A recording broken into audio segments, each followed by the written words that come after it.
What is up, guys? It has been a hot minute since I have posted a YouTube video, and I just felt like this was the night, so I'm trying to find my my little tripod, but give you guys a little catch up what's been going on.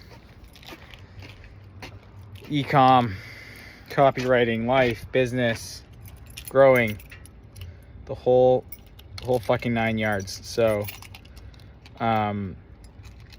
I don't even know what the last video I dropped was, but it has been an adventure growing the brand, new levels of growth, new challenges, and let's talk about some of that.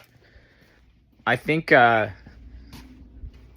like been a real switch. In some ways, it's been a real switch in the whole ecom, make money space. I still like to go and watch some of the content about info and like some of the other guys who I followed, who posted like they're still posting stuff about copywriting, they're still posting stuff about freelancing. It's awesome. It's cool to see. And I think the crazy thing has been the deeper I've gone into building this brand. And I am gonna have a little beer here. This is gonna maybe take away from my deficit a little bit. I've been cutting. Hopefully you can tell. But I've been cutting weight, and it's been fun. It's actually been fun. It took me a while to get locked in, but that's another side segue. But maybe we'll just walk and talk. We're getting into a new space. We're renovating it, and so we've been continually growing the brand, which has been amazing. But cheers.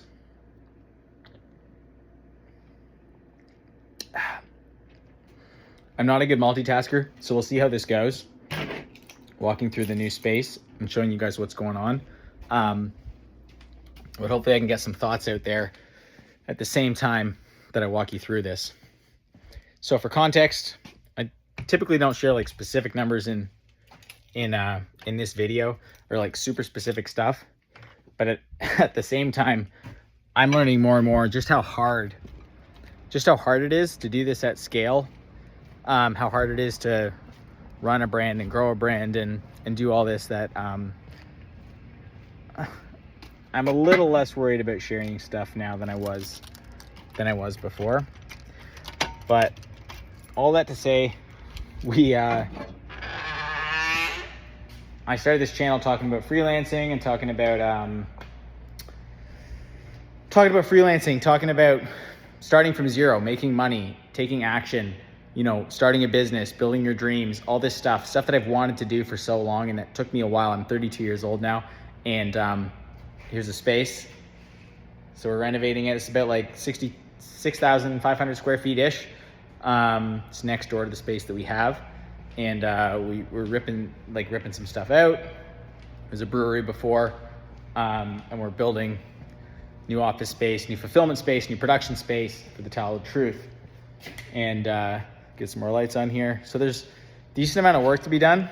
Some offices, lunchroom. We got sick garage door over here. We got a shit ton of space back here. Wait till you see this. But yeah, I started this stuff from scratch. Super into this business stuff, all kinds of side hustles for years and years, and then got into copywriting and email marketing about 3 years ago. Literally was like pretty much dead broke 3 years ago, and less than 3 years ago. And now we got the space, we got new machines, we got some storage here.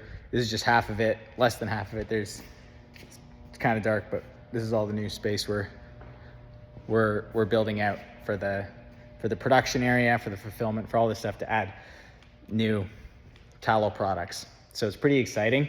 But yeah, where was I? I've talked about ecom and stuff about starting brands. I started with copywriting. I'm really big on learning the fundamentals of marketing to then build out a brand that works, to build out a product, whatever that is, like whether it's info or physical products. I've always liked physical products, and I always wanted to have a brand and sell things. So that's where I landed, like doing this. There were certain brands that inspired me, and I messed around with drop shipping. I never really made a go of that. I never really made money with that, but landed here doing this ecom stuff. And you can check out some of the other videos for like the specifics on that. Learning about branding, learning to speak to an audience, learning to brand products, learning about studying what the market wants versus just what I want was an unlock for at least finding some products that like people wanted, learning to brand them, learning to speak to the audience in a certain way to serve them ultimately. That's how you create ads and messaging that works and that drives revenue. And you harness that understanding of branding and of good product and of what the market wants with the tools we have, the amazing tools like Meta, like Facebook ads, Meta ads, Instagram, and like these crazy tools. And that's where you get into all the, running the ads to drive the sales and making the content and all that stuff. But I was just talking to my brother and a team member about this, but having a soul of the brand, having something that gives like life so that you're not just competing like some other widget, some other drop shipping stores is key. And that's where like, in a lot of ways, we've done this the hardest way. I mean, this stuff, like, this is a lot of money we're reinvesting back into the business. There's still risk in that. We're still young. We're just over 2 years old, but in that time we've crossed like over 100,000 orders, which is an awesome milestone, and have done that profitably. And so why do I say that? Well, like, I didn't end up building the drop shipping brand where I'm on my laptop on some beach. This has been like learning how to hire people, learning all these things that have like, I hope helped build the credibility that we have about being a brand that we make stuff in Canada. And, we don't just make it from China. We don't do things the cheapest way. In fact, we almost do things like the most expensive way in some sense. But this has all helped to build the brand with where we are now. And this is like transition from being like a online hustler to what I hope is being like a real entrepreneur, building a real business that is going to be a legacy brand that'll be around for 10, 20, 30, 40 years. I don't know. We're going to add more products. There's more ideas that just keep coming. But to get into some of the tactical shit that you're probably wondering about, like our main acquisition channel for this brand for growing it has been through Facebook ads. I've combined that with a core of valuable and branded content with email, which is my background, copywriting the message, and really connecting with our customers that way with good products. But then with using Facebook ads and with getting right into the nitty gritty of all that ecom stuff to really move the needle on this. And that's what's a challenge, because like I obsessed over Facebook ads for like 2 years to be able to grow this. Followed brands, I've followed like all the, like just thousands of hours of content, if not like, I don't know if it's tens of thousands, but obsessing over learning this stuff. And I felt like a real winner for a while because it was working really well. And some of that's just a hot market, and that's just, that's the most important force, right? And I've talked about this in other videos, but you can't fight a bad market if people don't want the stuff you're selling. Doesn't matter how good your Facebook ads are, like it's going to be hard. And so the market we were in and the products we were making, it was hot. And so as it's become more competitive, it's become more challenging. But I've also been humbled where I'm like, okay, I'm a decent marketer. I'm pretty good. I like to think I'm really good, but maybe I'm just pretty good. Because it's harder now. It's more competitive than ever. And, we used to be able to acquire a customer, to talk about some numbers, for like $25, $30. And now it's like, honestly, it's been high. It's been like $70. And that's a lot of money. Like you cannot survive that way drop shipping. And it gets to the point where like you can only survive if people like your brand enough to come back a second time. And you've got to think about all these, the LTV and the stuff like that. With that being said, we can always get better, and we will get better. And we're always, the focus shifts around to different areas of how can we make our ads better? How can we make our operations better? And it's back and forth, and it's building out an actual marketing department. I can't do everything either at this stage. Like there's like, probably with part-time employees and contractors, there's over 20, it's probably like 30 people. And so it's like that's a lot different than just ripping, some ads or some emails from your laptop and not having to deal with that. And so that's been a learning process that I'm still very much feel like I'm failing at in a lot of ways, but also trying to focus on what matters. One principle since the very start of this brand has been the 80-20. And even at the start, even if you're at zero and you're trying to start like an ecom brand, or you're trying to do freelancing, what moves the needle? You've really got to be able to identify that despite all the noise, despite what feels like needs to be done. It's like, do you need to send outreach? Do you need to pitch clients? Do you need to just make Facebook ads? Like, what do you need to do that moves the needle and that brings money in the door for your business? Because without sales, it's dead. It's a hobby, but it's not a business. And so I've tried to always focus on that. And I think the biggest challenge for me is being, as operations started to take on a whole life of their own, your business can implode if you only focus on sales. And so for the longest time, it was like, oh, the only thing that matters is sales. And it still kind of does. That's always going to be what matters the most. It's the lifeblood of your business. But if you don't build out systems and operations and shit like that, your business is going to implode. Your employees are going to leave. It's all going to fall apart. So that's been like the learning process that I'm still in, learning to hire people, all this stuff, accounting, bookkeeping, tax. We just got hit with a multi-six-figure tax bill. It's like, that's crazy. That's I gotta learn. That's wild. And so you just gotta like learn this shit as you go. And also like, kind of like at the start when you feel alone and you're trying to start your business, no one's coming to save you, really. If you seek, you will find. Like, mentors will come across your path, wise people, other peers, brand owners. I've been more quiet on Twitter recently just because I just don't know what to say, really. It's like, I feel like it's just like a gong show building this. It's fun, but it's like, maybe I'm less cocky than I was before. But anyways, I haven't been posting as much. But the reason I say that is I was meeting other people on Twitter and the community, and you that's key, because that keeps you going, that encourages you. You learn how to solve these problems. You learn what other people are doing to build their brands and with their Facebook ads and all this shit. But gosh, I just lost my train of thought. I haven't been posting as much. Oh, I was gonna say, whether you're at the start and you're like, you just realize you're like, no one's gonna do this for me. No one's gonna solve this problem. No one's coming to save me. This is just me. And if I don't fix it, it won't get fixed. And it's the same thing with the brand. At a certain point, you're like, if I don't fucking solve these problems or learn how to do this shit or hire someone who does know how to do this shit, then we just stop. And it's like, boo-hoo, you can cry or be sad or be depressed or complain. And sometimes I do. But nobody fucking cares, really. They do, but like they kind of don't. It's like, you make it work or you don't. And that's just all there is to it. So maybe that's like the final lesson here is like, you just gotta sack up and figure shit out. But that's the update. I guess like the overall shift is being, even though I want to run off and literally there's other brands I want to start.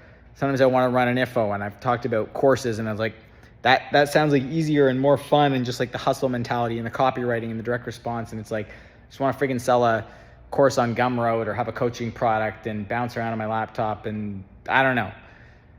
But the more fulfilling thing is slowly, it sounds weird, but marrying this business and this brand and starting to build something that is lasting and that builds like real wealth over the longer term, and realizing that it's like that Hormozy tweet. Do you know the guy who got rich on crypto and drop shipping and day trading? It's like, no, like that's flash in the pan. Even if it does work, it's short lived. And I think a lot of the entrepreneurs and the flashy stuff on YouTube and what's working now, sure, there's great stuff there.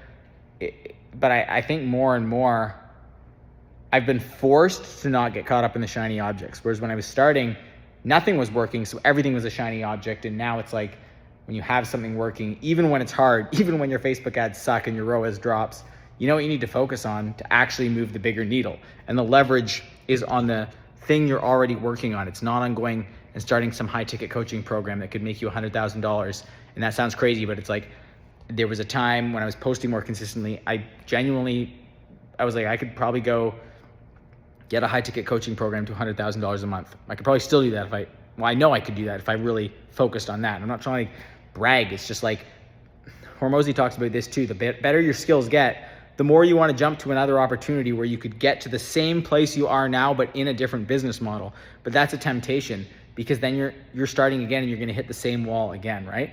And most people just don't. They don't like learn that. And it's like, I don't want that to happen to me. I don't want to be an entrepreneur who got hit the ceiling here and just start it again somewhere else to get to the same place again.